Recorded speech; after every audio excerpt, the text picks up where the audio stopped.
welcome back. So in this lecture, I am going to finish up on the protein ligand interaction, and I will talk about allostery of proteins. So I will complete the discussion on protein DNA interactions. So that will complete the discussion on protein ligand interactions. Then I will define what is allostery. As an example, I will discuss the structure of hemoglobin.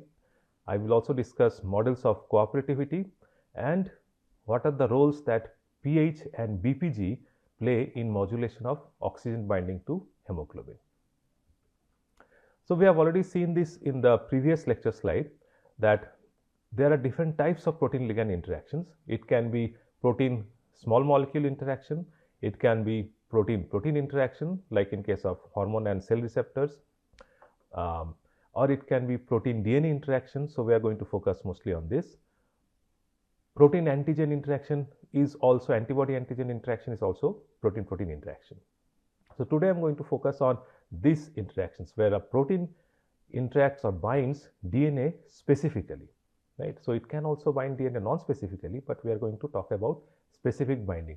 And what I mean by specific binding is that the protein identifies a particular sequence of nucleotides on the DNA and binds that sequence. So these are the two types of protein ligand interactions that we have discussed. So I am going to finish up on this, where a protein is there and it binds the ligand and the protein ligand complex is formed. And then we also discussed two types of modes of interaction. One is lock and key, where the ligand fits perfectly to the binding site, or induced fit, where the ligand loosely binds and then that results in a structural change in the protein and then the ligand binds more tightly. But both will come under this type of interaction. The second type of interaction, which I am going to focus mostly today, is allosteric interaction. In this case, there are two molecules. One molecule binds to a particular site of the protein, and this type of molecule, here it is called ligand A, but we will call this as a modulator. So a modulator will bind here, and that binding will result in the shape of the binding site of the protein, which is at a distance. And then the protein will bind the ligand B, or which we will call ligand. So this is ligand, this is a modulator. So modulator binding results in a change in shape of the binding site for this ligand, and then the ligand will bind. So this will be a positive modulator. We will also see negative modulator, where ligand can bind, but when the modulator comes and binds, the ligand cannot bind. Right? So we will see examples of this. Okay, so let's get back to this non-allosteric interaction. So this is just a basic refresher on the structure of DNA. You have already seen this. So DNA is a double helix, has a double helix structure where two strands form complementary interactions with each other. So that's the backbone of the DNA, and the bases are forming hydrogen bonds with each other. So we have AT and GC pairs inside. Now if you look at the structure of the DNA, even though it is helical, it is not symmetric. So what I mean by that is, if we look at the distance between the two strands, it turns out that the distance are of two types. One is, so in this case you see the distance is 15 angstrom. So this creates a groove. So if we have this sphere, we represent each atom as a sphere instead of ball and stick, then you can clearly see a formation of a groove. You see this is a groove, right? And this groove is called the major groove. If we look at the other side, so this one or this one, which is shown here in more detail. So you see here the distance is smaller, it is 7.3 angstrom, and you can see that the two strands are very close to each other. The gap between them is much smaller. So this one is called a minor groove. So there is a major groove. So this will be the major groove and this will be the minor groove. In case of major groove, the distance between the two strands is 15 angstrom. In case of minor groove, it is 7.3 angstrom. So the distance is actually almost half, actually less than half than that of the major groove. Another interesting aspect of DNA structure is, if we look at the backbone, so the backbone is formed of phosphate and sugar, right? So they are exactly the same for all the nucleotides. The difference comes from the base, nitrogenous base, which is either A, T, G or C, and those nitrogenous bases are here. Now if a DNA has to bind specifically, to a particular sequence, it has to make contacts with the bases. If it only interacts with the backbone, then the backbone is exactly the same for all nucleotides, right? So it has to somehow interact with these nitrogenous bases. And we will see that the majority of these interactions are either hydrogen bond or hydrophobic interactions. So if we focus at this AT and GC pair, so the GC pair, GC or CG is shown on the top, AT or TA is shown at the bottom. So if you focus on this structure, you can see that there is the sugar and then there is this nitrogenous base, that is your G. For the complementary strand, this is the sugar and then there is the nitrogenous base, which is C. So G and C form 3 hydrogen bonds like this. Similarly, you can have the reverse, which is C and G, right? This part of the base forms the major groove and this other side forms the minor groove. And if we look at the functional groups which are exposed that the side chains of proteins of amino acids on the proteins can interact with, then we will see these are the functional groups which are available in the major groove. So this is red, hydrogen bond acceptor.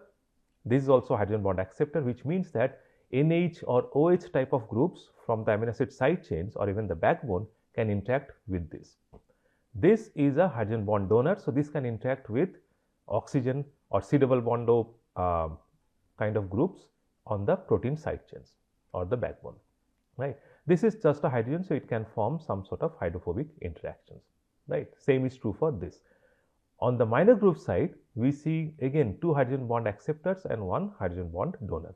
So it turns out that in case of minor grooves, we have less functional groups, plus the gap is also smaller. So small, so there is not much space for amino acid side chains to interact, which means that most of the interactions that we see between protein and DNA are through the major groove. But that does not mean that we do not see any interaction with the minor groove. So it is also there. Similarly, for the AT pair, there is a hydrogen bond acceptor, hydrogen bond donor, hydrogen bond acceptor, and also we have this methyl group which can form very good hydrophobic interactions with hydrophobic residues of amino acid side chains. And this is actually true. So we do see interactions. Some of those interactions are shown here. So on top, what we see are the nitrogenous bases, and at the bottom we see various side chains. So what we see here is the interaction of guanine with arginine side chain. So the arginine side chain can form hydrogen bonds with the guanine, and it turns out that they form very nice pairs of hydrogen bonds. So this is the guanidium moiety of arginine side chain, and it can, so this is a hydrogen bond donor, so the H is here, and these are the hydrogen bond acceptor. So we can have a different orientation of the side chain. We can have one NH2 group forming hydrogen bonds with both. So there are 2 hydrogens, so each of those can act as a hydrogen bond donor, and similarly shown here. So guanine arginine interaction is very common, and this type of hydrogen bonds are seen quite often. So it means that if you have arginine in the binding site of a protein or a transcription factor, then you can guess correctly that this will most probably form hydrogen bonds with guanine on the DNA in the major groove. Similarly, lysine can form hydrogen bond with guanine. Asparagine can form a pair of hydrogen bonds with adenine. Glutamine can also form a pair of hydrogen bonds with adenine, and glutamine can form a pair of hydrogen bond with guanine. So all these hydrogen bonds are seen quite often in various protein DNA structures that have been solved. This table summarizes some of such interactions. So I'm not going to go through all of these. You can pause the video here and look at it for yourself. I will just highlight 1 or 2 interactions. So I said arginine and guanine, right? So this is arginine, and its interaction with all the 4 bases are shown here, and these are all hydrogen bonds. Okay. So for the number of proteins, several proteins were studied here, and arginine side chains were found to interact 24 hydrogen bonds between arginine and thymine, 8 between arginine and cytosine, 19 between arginine and adenine, and 98 between arginine and guanine. So you can see that there is an overwhelming number of hydrogen bonds between arginine and guanine. So this is most probably the most common interactions that is seen. Similarly, if we look at glutamine, you can see that glutamine forms hydrogen bond very efficiently with adenine. So glutamine and asparagine both, so the side chains are very similar, only the distance varies. So glutamine and asparagine both form nice hydrogen bonds with adenine, right? So how does this look structurally? Structurally, it looks something like this, where we have a helix, right? So this type of helices are called DNA recognition helix. So this helix will fit nicely into the major groove. So it turns out that the size of the major groove and the sort of the radius of the helix fits so well that the side chains that are coming out of this helix can nicely interact with the bases as well as the phosphate and sugar group on the DNA. So a helix will insert itself like this and it can interact with the DNA. So it can interact with the sugar and the phosphate group, which will give it non-specific interactions, but of course contribute to the binding affinity. And the side chains, some of the side chains will also interact with the nitrogenous bases, which will give it the specificity towards that particular sequence. So another thing that I would like to point out here is this particular motif called helix turn helix motif. So what are motifs? Motifs are something that are found in proteins, in several proteins. So we have talked about hierarchy of protein structure. So I talked about primary structure, secondary structure, tertiary structure, and then also quaternary structure, right? So secondary structure is where we have these helices and beta strands, and then quaternary structure is where all these secondary structures come together to form the three-dimensional folded form. Motifs are something that is in between secondary structure and tertiary structure. So for example, this one is a helix. So this is one helix, then there is a turn followed by another helix. So this is called a helix turn helix motif. Now this particular motif is found in many structures. So this one by itself will not be able to form a stable structure, right? So this will be a part of a tertiary structure, but this helix turn helix motif is found in many proteins, especially those that bind DNA. And this motif will bind DNA like this, where this second helix of the helix turn helix motif turns out to be the DNA recognition helix, and it will insert itself into the DNA major groove. So we'll see one example. This helix turn helix is found in these two proteins. So one is 434 repressor. So this is like the lac repressor that we have discussed before, and P22 repressor. Now if you see, this is the helix. So the DNA binds this side. Okay, so the residues which are on this side of the helix, they will interact with the DNA, right? And you can see that these residues are different. So in this case, it is valine, here it is glutamine, here it is glutamine, here it is glutamine, right? And then some other residues are different.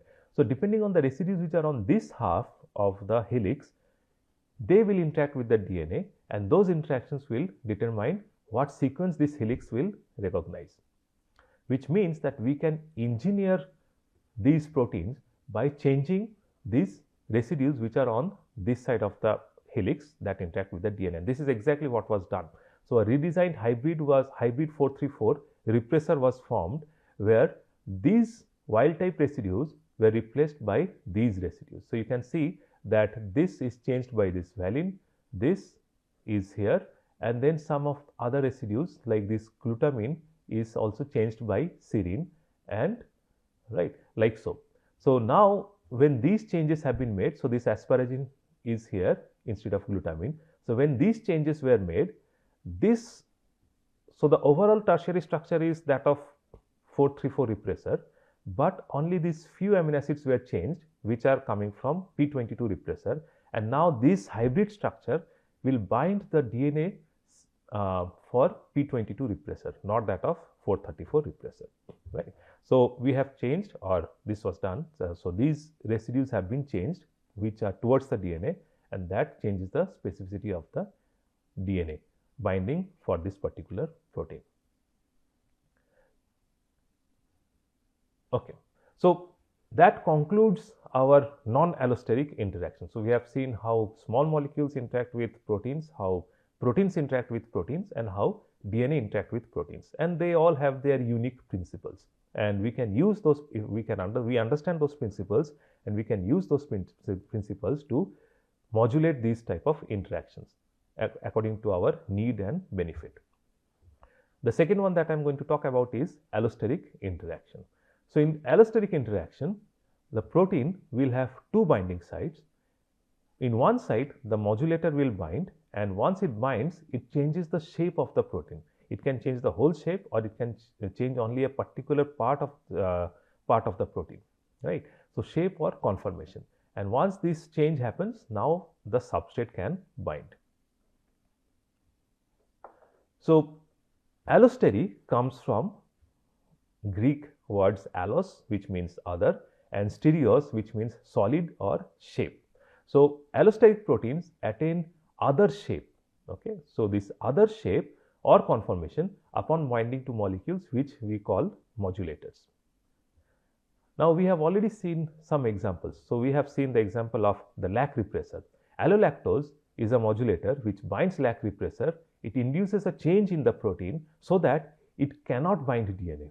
So, allolactose will be a negative modulator, right, because it results in unbinding of the DNA, right. So, when it binds to the protein, the substrate cannot bind or the DNA cannot bind. There is another reverse example of this, where cyclic AMP binds to the catabolite activator protein, and it induces a conformational change in its DNA binding, so that now it can bind DNA. Okay. So, this is reverse of the lac repressor and allolactose. So, in this case, cyclic AMP is a positive modulator. So, let us look at hemoglobin, because I am going to talk about allosteric, and hemoglobin is a classical example of a protein which shows not only allosteric but also another important phenomena called cooperativity, right. So, here are two proteins. The one shown on left is myoglobin. It is a single polypeptide chain, and in its binding site it has this heme group, which has a porphyrin ring and a ferrous ion, and this is the one which will bind oxygen. Hemoglobin has the exact same structure as myoglobin. Additionally, it has 4 subunits. Instead of just one polypeptide chain, there are 4 polypeptide chains, and each of them carry this heme group. So, hemoglobin, so each of them can carry this heme group. So, hemoglobin can bind 4 molecules of oxygen. It turns out that myoglobin is actually the first protein whose structure was solved by X-ray crystallography. It is not a very big protein. It has only 153 amino acid and a heme group. Hemoglobin has 4 chains, and their structures are very similar to that of myoglobin, and it turns out that there are 2 alpha chains and 2 beta chains. So, these 2 sequences are same, and these 2 sequences are same. Myoglobin is better suited for storage of oxygen, whereas hemoglobin is better suited for transport of oxygen, and we will see what we mean by that in the next few slides. So, if we compare the structure of myoglobin and one of the subunits, let us say the beta subunit of hemoglobin, then you will see that they look exactly the same. So, we have very similar alpha helices in the same positions, and the heme group also binds in the same site. So, this is the heme group. It consists of 2 parts. One is a porphyrin 9 moiety. So, porphyrin, depending on these groups that are present in these sites, it can be classified as different numbers. So, the one which we are talking about is porphyrin 9, and there is a ferrous ion at the center, and this ferrous ion forms an octahedral geometry. So, it coordinates with these 4 nitrogens. Then at the bottom there is this proximal histidine. So, this histidine is on helix F. It also forms this coordination. So, this will be a nitrogen atom on the histidine, and the 6th coordination is formed by the bound oxygen, and there is also another histidine which is called the distal histidine, which is on the E helix of this protein. So, together this forms the binding site of the protein. Now there is something that is very interesting. So oxygen is something that hemoglobin carries from our lungs to our tissues. It turns out that carbon monoxide, which will have very similar structure and shape as oxygen, it binds to the heme group 200 times tighter than oxygen, right? And this is something that is very problematic, because carbon monoxide, if it binds this, then it acts as an inhibitor, right, of the heme group. So it will prevent the hemoglobin to bind further oxygen, which means that the number of available hemoglobin molecules will decrease if there is carbon monoxide present. So that will result in lower supply of oxygen, and that is carbon monoxide poisoning, and it is very dangerous because carbon monoxide is a colorless and odorless gas. So in less ventilated places where you have some source of carbon dioxide, maybe from some fire or maybe from some diesel generator that is running, it can create substantial amount of carbon monoxide that a person can breathe, and that will result in inhibition of hemoglobin. So let's look at some facts about hemoglobin. It turns out that the solubility of oxygen is very low in aqueous solutions. So it is around 7.7 milligram per liter in water at 35 degrees centigrade, very close to our body temperature, and 1 atmospheric pressure, right? So which means that since we need to carry oxygen in large distances from our lungs to our different body parts, we need to increase the solubility, and that is where hemoglobin comes in. Red blood cells, which are also called erythrocytes, they carry hemoglobin in such a way that 1/3 of these cells, one-third weight of these cells are actually coming from hemoglobin. So they are tightly packed with hemoglobin, and these cells, they survive roughly for 4 months, 120 days. Erythrocytes are very interesting cells. We will discuss cells in more details in the next week's lecture, but I just wanted to point out a few important facts or interesting facts about these red blood cells. So they are formed from precursor stem cells called hemocytoblasts, and then once this is formed, of course, they will need all the cell organelles to produce hemoglobin. So they produce large amount of hemoglobin, and once that is done, then they don't need the DNA, they don't need all the other machineries which are needed for protein production. So all of these organelles are extruded out, right? So they are all thrown out, like nucleus, mitochondria, endoplasmic reticulum, these are all thrown out, and the cell is only packed with, or majorly packed with, hemoglobin. This is something that will be important, and we will see this again and again in the next few slides. Partial pressure of oxygen in our lungs is 13.3 kilopascal, and in our tissues is 4 kilopascal. So it is of course less partial pressure in tissues compared to the lungs. Now we will see curves like this. So theta is a term which is saturation, right? So saturation means that theta has a value of 0 to 1. So if it is 0, it means that hemoglobin has no oxygen bound to it. If it is 1, it means that hemoglobin is completely saturated with oxygen. And we can express theta in terms of this. Now here the expression is written in such a way that we are assuming that one molecule of hemoglobin binds only one molecule of oxygen. So this will be more for myoglobin, not hemoglobin. We will have to modify this expression for hemoglobin, right? So concentration of oxygen or the ligand divided by concentration of the ligand plus Kd, right? And we can replace this concentration of the ligand with the partial pressure of oxygen, and we can replace Kd with P50, which is the partial pressure at which 50% of the molecules are bound to oxygen, or theta equals to 0.5, right? Now if we have this, if my Kd or P50 is low, then my binding curve will look something like this, and if my Kd or P50 is high, then it will look like this, right? Now this is where this is the partial pressure of oxygen in lungs, and this is the partial pressure in tissues. If the affinity is low, then our theta will be somewhere here. So let's say 0.5, So 0.5 or 50% of myoglobin like molecule will bind oxygen, and then when it goes to tissues it will be around 20%. So 50 minus 20, only 30% of myoglobin will release oxygen, right. So the release of oxygen that we will get is only 30%. On the other hand, if it is binding very tightly, let us say this is 99% and this is 98%, then the release of oxygen is only 1%, even though it is binding oxygen, but it is not releasing it, right. So that is why myoglobin is a very poor oxygen carrier, right. We do not want that. We want something different, and that is where hemoglobin comes in.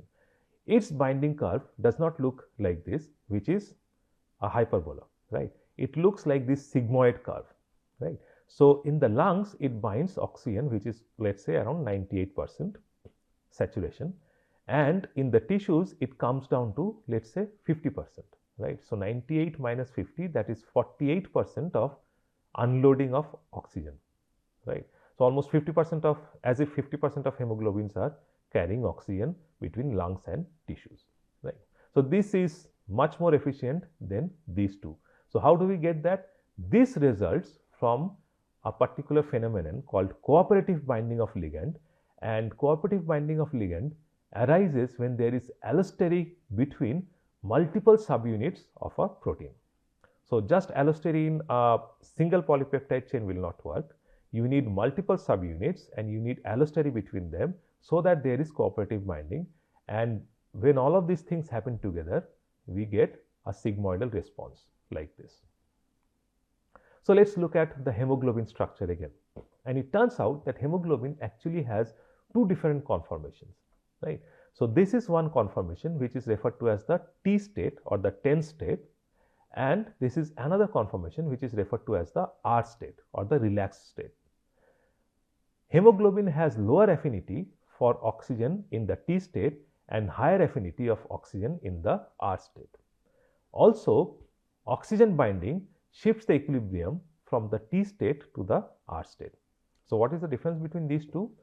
There are all these different ion pairs which are, or these are actually electrostatic interactions between different amino acid side chains.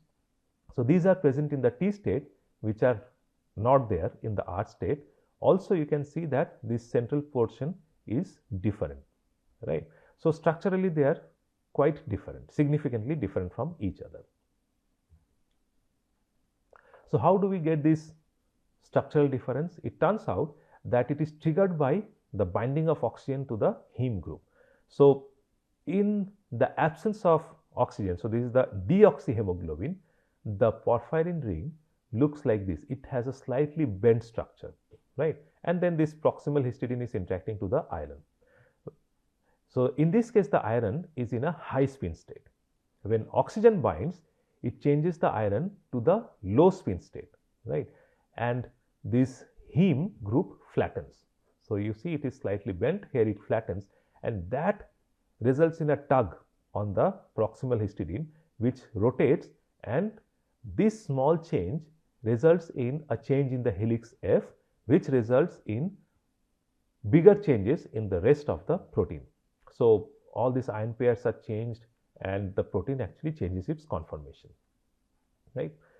Another important interesting fact happens that it goes from T state to R state. So the neighboring subunits also go from T state to R state, right, which means that they can now bind oxygen more tightly, right. And this is where cooperativity comes in, that once one molecule of oxygen binds to a particular subunit, the next oxygen will bind tighter, the third one will bind even tighter, and the fourth one will bind even tighter, right. And that is why we see this sigmoidal curve where it zooms up as more and more oxygen binds, and then of course it reaches saturation. So to understand that we have to plot, and the cooperativity can be plotted nicely by something called a hill plot, right. So before I do that, let's introduce two more terms in terms of allostery and cooperativity.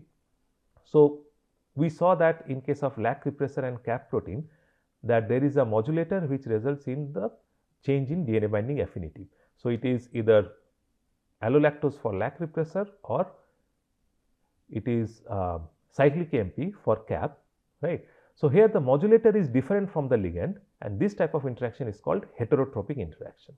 But in case of hemoglobin, the modulator and the ligand are both oxygen. So binding of oxygen to one subunit results in tighter binding of oxygen to the second subunit, right?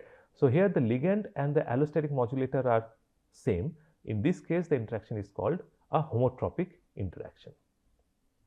And we can represent binding of hemoglobin to multiple oxygen molecules like this. So in this case, N will be 4, right? So hemoglobin plus 4 molecules of oxygen gives you hemoglobin oxygen 4, so O2-4 complex, right? You can also divide it into 4 equations. So hemoglobin binds 1 oxygen, so it will be Pl, then another oxygen it will be Pl2, then another oxygen it will be Pl3, then another oxygen it will be Pl4. So if we do that, our Kd gets modified like this, where instead of having just L, we have L to the power N, because we have N number of ligands here.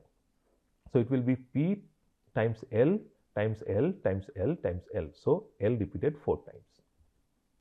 And then this will also modulate, change our saturation equation like this, where we replace L with L to the power N, and this is Kd. So we can replace.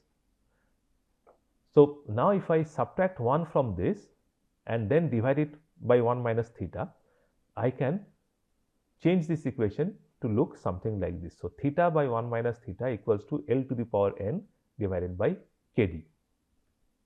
If I take log on both sides, then left hand side will be log of theta by 1 minus theta, right hand side will be log of this. So it means log of L to the power N. So N comes in the front, so N log L minus log Kd, right? Now what we can do is we can replace this with partial pressure of oxygen, and we can replace this with P50. So if we do that, then the equation looks like this, and again Kd will be P50 to the power N. So we get a N in the front, right? So now if I plot log of this versus the partial pressure of oxygen, this is a straight line equation, right? And remember that it's always easier to extrapolate a straight line data, right? So that's why people will always linearize equations like this. So if we plot this versus the partial pressure of oxygen, it will look something like this. So what is this? Now you see, I mentioned that hemoglobin has 2 different conformations, T state and R state. In T state, it binds oxygen weakly. In R state, it binds oxygen tightly. So T state is the one which is there. Binding of oxygen will convert it slowly towards the R state, right? So this is my log theta by 1 minus theta. So binding of oxygen, and this is my partial pressure of oxygen, and both are in the log, right? So at lower concentration of oxygen, hemoglobin is in the T state. So we will get a curve like this. So this straight line represents the binding of oxygen to the T state. When the partial pressure is more, then the affinity increases, so it shifts, and this straight line represents binding of hemoglobin or binding of oxygen to hemoglobin in the R state, right? But then what actually happens is, initially most all the hemoglobin are in the T state and oxygen is binding, so it will follow this curve, and then as more and more hemoglobin or more subunits get converted to the R state, it will depart from this and it will start moving towards this affinity, right? Once it reaches this, then of course it will follow this line. So we have 2 different slopes. This slope is this, which is 1, and then there is this slope which has a Hill coefficient of 3, right? So this Hill coefficient of more than 1 represents cooperativity, okay, which means that once oxygen starts binding, it will shift the equilibrium towards the R state, which means that the next molecules of oxygen will bind hemoglobin with tighter affinity, right? So in plots like this, whenever we get a slope that is more than 1, we say that there is cooperativity between different subunits. So how do we explain that? There are 2 models that were proposed in the 1960s, right? So one is called the concerted model, and the other one is called the sequential model. And these were proposed by two groups of scientists. So the concerted model was proposed by Jacques Monod, Jeffrey Wyman, Jean-Pierre Changeux in 1965. Next year, Daniel Kostland and his group members and his co-workers, they proposed the sequential model. Right? So let's look at this. The concerted model states that all the subunits are either in the T state, which binds oxygen weakly, or in the R state, which binds oxygen tightly. Right? And then we have equilibrium between all these different states. So you can see there are Kd values here and there are equilibrium constants here. Right?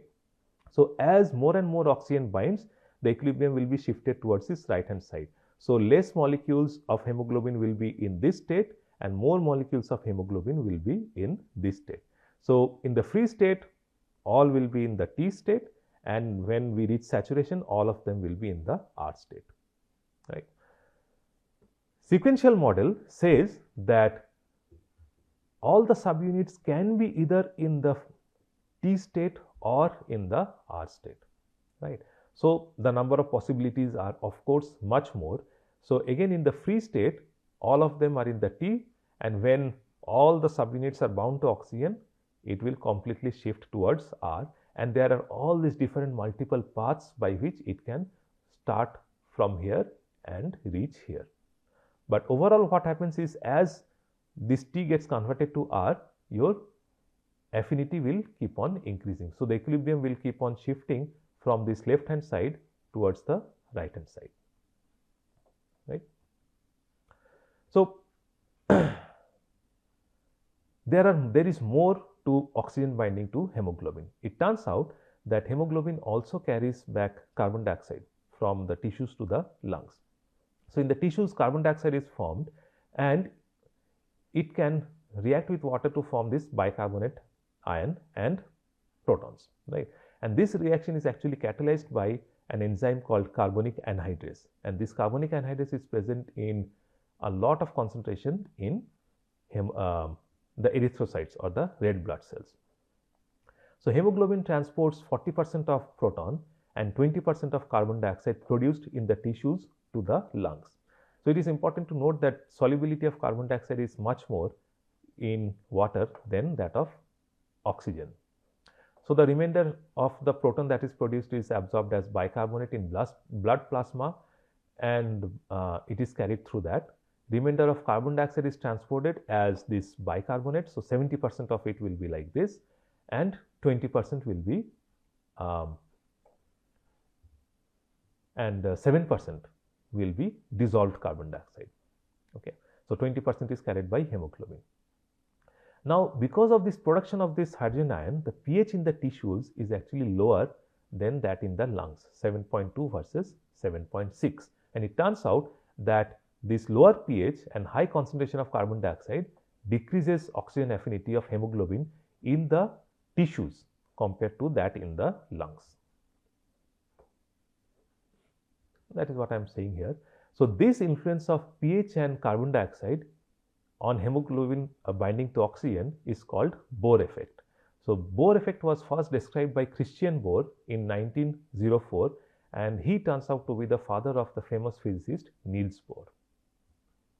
Okay, so how does hemoglobin carry carbon dioxide? So carbon dioxide is a much bigger molecule. It is not going to bind the heme group. It actually binds or reacts with the amino terminal of the polypeptide chains.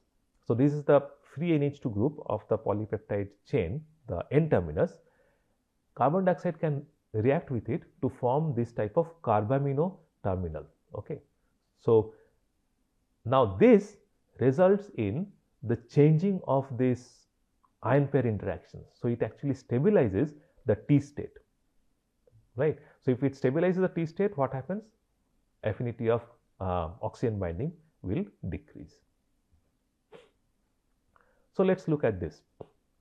This is the pH dependence of hemoglobin. So this is the same plot, percent saturation, you can think of it as theta, partial pressure of oxygen. So in lungs, this is the partial pressure, and in the tissues, this is the partial pressure. In lungs, the pH is 7.6, so the curve will look something like this, the one on the extreme left. As pH decreases from lungs to tissues, the curve will shift. So, it will be this right hand one in the muscle, right. So, in the lungs, the pH is high, pressure is high. So, this will be the saturation. Okay. So, almost 100%, let us say 98 or 99%. In the tissues, the partial pressure has decreased, and because of pH and carbon dioxide, this has also shifted. So, now it is here. So, you can see that 98 minus 30, so that is almost 70% of oxygen offloading happens between the lungs and the muscles because of this effect, because of the Bohr effect. So, there is another molecule which is called 2,3-biphosphoglycerate or BPG, which also modulates the binding of oxygen to hemoglobin. So, it turns out that BPG interacts with the two beta subunits like this. So, you have these negative charges. So, these negative charges will form ion pair interactions with the positive side chains of the beta subunits, and it also stabilizes the T state as compared to the R state, which means that the presence of BPG reduces the oxygen affinity of hemoglobin. So, what is the effect of that? Effect of this is seen when we are in a condition of low oxygen availability or low partial pressure of oxygen. So, one example will be that if you go for mountain climbing where the partial pressure of oxygen is less. So, this is the partial pressure of oxygen at sea level. This is the partial pressure of oxygen when you are at a height of 4,500 meters, right, and this is the partial pressure in the tissues, which remains the same. BPG, it turns out that amount of BPG is changed between these two conditions, right. So, when there is less BPG, oxygen binds by this curve which is shown on the left, right. So, we have less BPG under normal conditions. So, oxygen binds here and then it releases in the tissues. So, you will see these numbers are changing between plots, but the idea is the same. So, let us say 38% of oxygen is released. If the same curve persists, then at a height the partial pressure has decreased, so it binds here, and then the tissue is the same, so it releases here. So, this is only 30%, right. So, instead of 38%, only 30% of oxygen is released, which means that available oxygen will be less. But if the curve shifts to this one on the right hand side because of more concentration of BPG, then less amount of hemoglobin will bind oxygen, but the release will be greater, and you can see that this number is 37%, which is almost the same as this. So, even though the hemoglobin is less saturated, but the offloading is the same, which means that the oxygen availability becomes almost the same due to the increased concentration of BPG, right. Okay. So, you can read about all of these in these different books. So, I have suggested several books. You can go through them and read the details about protein ligand interactions and hemoglobin and allosteric. Thank you.